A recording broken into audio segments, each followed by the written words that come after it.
अजून बी आपल्या देशामधली अंधश्रद्धा गेलेली नाही मित्रांनो. रोग होतात,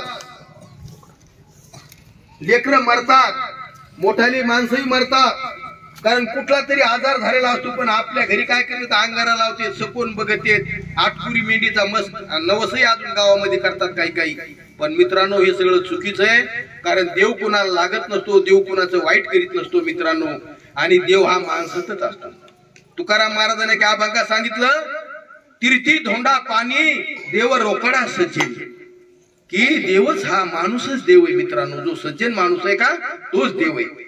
तर ही शेवटची माझी कविता मन लावून ऐका, फार महत्वाची आहे मित्रांनो.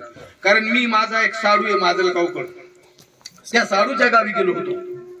पण मी गेलो उशिरा मित्रांनो. हेळाला त्या गाडीमधून मी उतरालो, साडूच्या गाडीमध्ये बसायला माजलगावला याला. मग मी त्याला हाताला धरलं, खाली ओढला, मी आलो ना म्हणलं तुमच्या गावाला. त्यांनी पाहिलंच नव्हतं.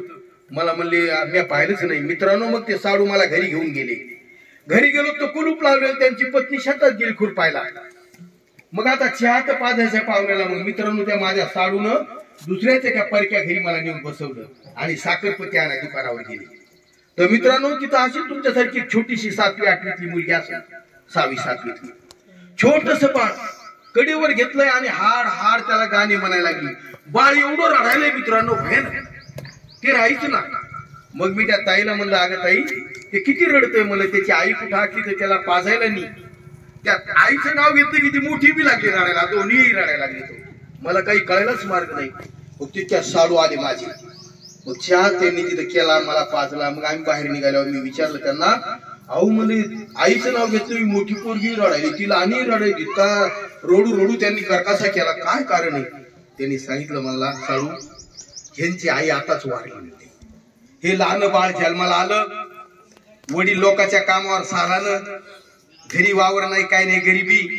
आणि आई ते बाळांपणात ते लेकरू झालं की आई बेमार पडली. मग ते कुठंतरी दवाखान्यात न्यायचं. तर मित्रांनो येतं चाललंय गरिबीमुळं. मग कोणीतरी याचं म्हणायचं हिला देवच लागलाय, मुंजात लागलाय, मसुबात लागलाय, चुलीतला अंगारा काढू काढू लावायचा, कोणी जातं फिरून बघायचं मित्रांनो. अशा पाण्यात त्या आईचं दुःख खूप वाढलं, बिमारी. आणि मित्रांनो आजार खूप वाढला. कारण अशा टायमाला डॉक्टर कडे न्यायला पाहिजे, दाखवायला पाहिजे, योग्य ते औषध मिळतं मित्रांनो, मग आपला रोग बरा होतो. पण त्या आईला नेलंच नाही मित्रांनो. रोग खूप मोठा झाला आणि आई वाढली. मुलगी शाळेत गेलेली होती, लोक जमले, त्या लाकडावर त्या आईला ते सगळं टाकलं, तिला फुलं त्या आईला त्याच्यावर फुलं टाकले मित्रांनो, आणि मुलीला शाळेतून जाऊन आणलं.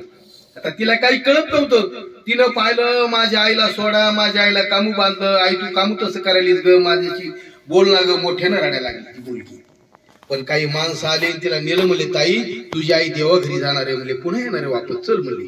तिला एककडे नेलं मित्रांनो, त्या ताईला एका घरी तिला बसवलं आणि आईला नेऊन जाळलं.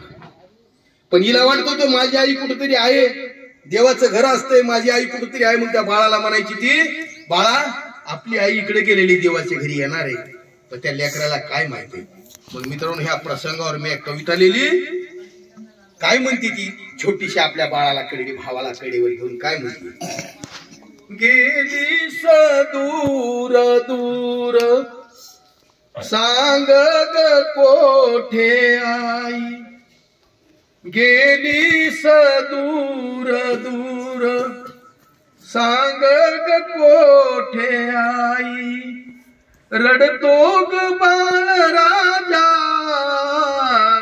समजाव पुण्या उपाई, व्याकुळ झाला जीव मम दुःख पेलवेना, व्याकुळ झाला जीव मम दुःख पेलवेना, तानुल्यास आता सांग पाजील कोण पाना, झोक्यात झुलवीते अंगाई गीत गाते, परिहाव गान राये घेऊन थोपटीते, पाहते तुझी मी वाट का करसी उगा उशीर, आई तुझ्या विना ग जीवनी नसे आधार.